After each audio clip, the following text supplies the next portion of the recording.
ISF নেতা মজিদুর লস্কর সাহেব বলছেন? হ্যাঁ হ্যাঁ, জি বলছি। দাদা এনপি বাংলা ইউটিউব চ্যানেল থেকে বলছিলাম।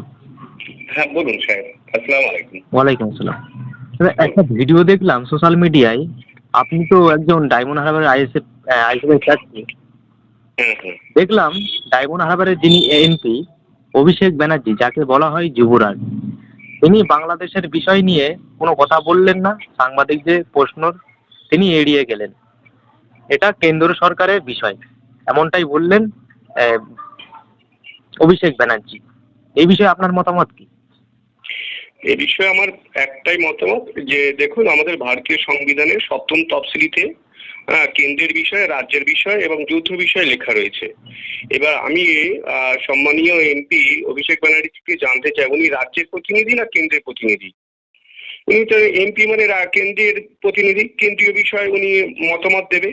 কেন্দ্রে বর্তমানে কেন্দ্রীয় লিস্টে 100টি বিষয় আছে। 100টি বিষয়ের উপর প্রত্যেক এমপি মেম্বার অফ পার্লামেন্ট তাদের সুচিন্তিত মতামত দিতে পারে।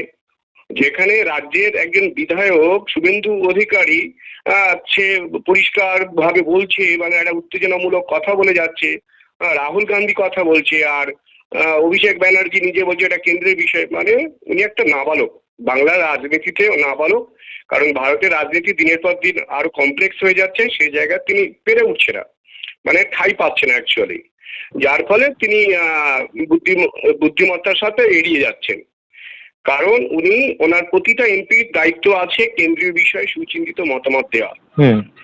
অভিষেক ব্যানার্জি কেন দিতে পারছে না? ওনার দুর্বলতা, ওনার আইনটা জানা নেই, বা ভয় পাচ্ছে মুসলিম ভোটার বা আদিবাসী ভোটার, শিডিউল কাস্ট ভোটার পশ্চিমবঙ্গে ওদের সেই ভোটারগুলো কমে যেতে পারে। এই ভয়ের কারণেই বা অপদার্থতার কারণেই তিনি অ্যান্সার দিতে পারেননি। এটা কেন্দ্রের বিষয় বলে, উনি তো এমপি মানে কেন্দ্রের বিষয়ে উনি তো কথা বলবে, কেন্দ্রের বিষয় বলার জন্য তো ওনাকে পাঠানো হয়েছে। আর উনি বলছে যে এটা কেন্দ্রের বিষয়। উনি কি রাজ্যের এমএলএ নাকি? এই সামান্য নলেজটা ওনার নেই। আমি তো আগে বলেছিলাম অভিষেক ব্যানার্জি অপরিণত একটা বালক বাংলা রাজনীতি তথা ভারতের রাজনীতিতে। ওনার যে নলেজটা আসেনি। উনি হয়তো মমতা ব্যানার্জির রিলেটিভ বলেই ওই জায়গায় পৌঁছে গেছে। আমাদের মতো সাধারণ ঘর থেকে উঠে আসা খুবই মুশকিল ওনার জন্য। কারণ ওনার পরিণত নেই, মানসিক বা আইনত জ্ঞান নেই, যার ফলে এরকম উদ্ভ্রান্তকর মন্তব্য বারবার উনি পরিবেশন করে। অর্থাৎ এক কথায় বলা যেতে পারে উনি অপরিণত বালক, নাবালক বাংলা রাজনীতি এবং ভারতের রাজনীতিতে। উনি সেটাই প্রমাণ করলেন। যেখানে শুভেন্দু অধিকারী গলা ফাটাচ্ছে বাংলাদেশের বিষয়, আমাদের রাহুল গান্ধী বলছে, তাহলে তারা কি?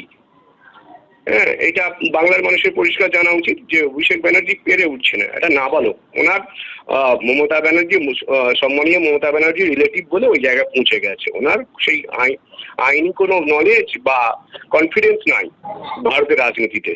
এটা নাবালক বলুন। কিন্তু তিনি তো একজন এমপি, যাকে বলা হয় বাংলার যুবরাজ। তিনি কি ভয় পাচ্ছে বাংলাদেশ নিয়ে মুখ খুলতে? অবশ্যই ভয় পাচ্ছে কিনা বলতে পারবো না, তবে ওনার নলেজটা কম উনি প্রমাণ করলেন যে এটা কেন্দ্রের ঘাড়ে চাপালেন, কেন্দ্রের বিষয়। তো উনি তো কেন্দ্রের প্রতিনিধি, এমপি মেম্বার অফ পার্লামেন্ট। তাহলে কেন্দ্রীয় বিষয়ে ওনার তো আলোচনা করার দরকার, উনি বলবে। তাহলে আপনারা তো বুঝতে পারছেন ও নিজের ল্যাজ গুটিয়ে ফেলছে, অপরিণত নাবালক। আবার আপনারা কিভাবে বলতে চাইছেন? এদের তো আপনারা তো বুঝছেন না বলো। যেখানে রাহুল গান্ধী বলছে, আরো অন্যান্য এমপিরা তারা মুখ খুলছে, বাংলার একজন সামান্য এমএলএ শুভেন্দু বাবু তিনিও বলছেন, আর তিনি এড়িয়ে যাচ্ছেন। মানে কি? তিনি ঠাঁই পাচ্ছেন না। ভারতীয় রাজনীতিতে যে গভীরতা দরকার, জ্ঞানের আইনি গভীরতা দরকার, ফরেন পলিসি সম্পর্কে জানা দরকার, সেই বিষয়ে ওনার অজ্ঞতা প্রমাণ করছে এটা, এবং তিনি স্বীকার করছেন। বাংলার মানুষের জানা উচিত।